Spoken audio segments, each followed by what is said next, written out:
for Asia.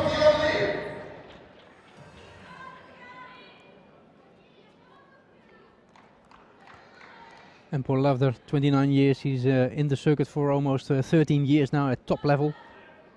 She won the Grand Prix in Rijeka, and of course more famous was her bronze medal in Beijing. One of the most awkward fighters in the plus 78 kilo category. Never stops moving, always busy. She has to, because of her height. Makes it very difficult for her opponents, who tend to be at a completely different pace. And I think that a lot of her success had to do with employing particular tactics, unsettling her opponents, and then coming up with whatever scores it was that made the difference. But from any angle, but her opponent Jung Eun Lee is a very experienced one. She won the bronze medal at the World Championships in Rio de Janeiro, and she's the current Asian champion, for those who didn't see her before.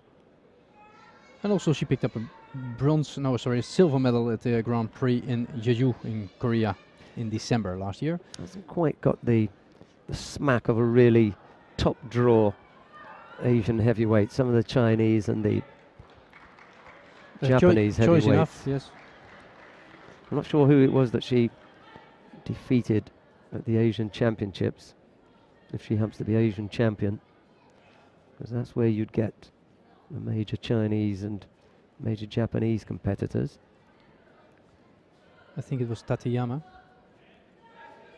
Mai Tateyama it was indeed, in the final plus 78 kilograms. Right, with the greatest of respect to Tateyama, that wasn't the most, that wasn't the stiffest competition that the Japanese could offer up. Tateyama's probably number 4 or number 5 on their heavyweight list. It'll be interesting to see who the Chinese sent. And then you'd have a good idea of just how valuable Lee's Asian Championship win is. They sent Young Lee at that moment at the Asian Championships, also not the greatest. Huh? Again, you know, if she's in the top 5, I'd be surprised of the Chinese, the plus 78 kilo category fighters. So Lee Jung Eun, with all respect to her, you know, didn't have the most difficult times of it at the Asian Championships. But I haven't seen many Chinese as well last year, because at the World Championships it was Yi Kang in this category, being 9th.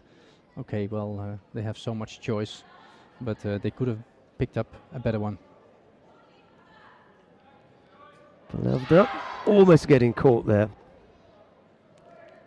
And now having to defend in Neowaza. Let's see what Lee's got to offer on the ground. This looks a little bit better from the Korean.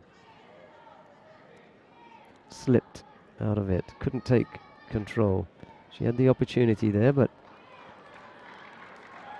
Polavder proving a little bit too wily on the ground.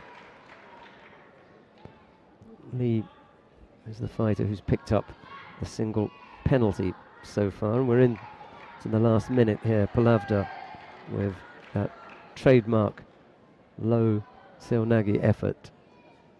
Lee blocking that fairly easily. In her own country, Lee has quite some opponents of Eun Kyung Kim. She actually won the Grand Prix of Jeju, where she was second herself, and the number 7 of the World Championships. However, it was Lee Jung Eun being selected for this Asia-Europe contest.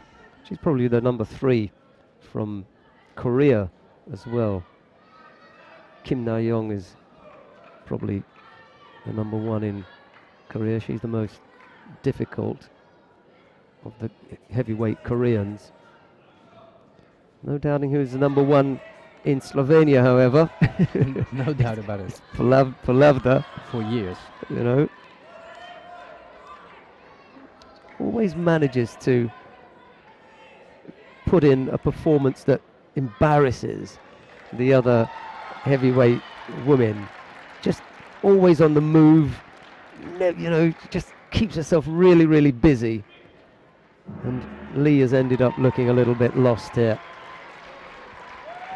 as Polavder beginning now to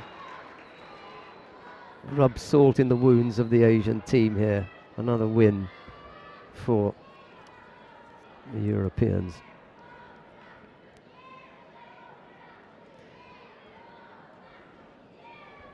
(9-4) the state of the match at the moment.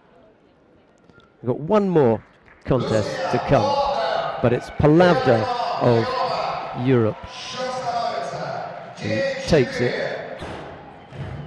It's the women celebrating.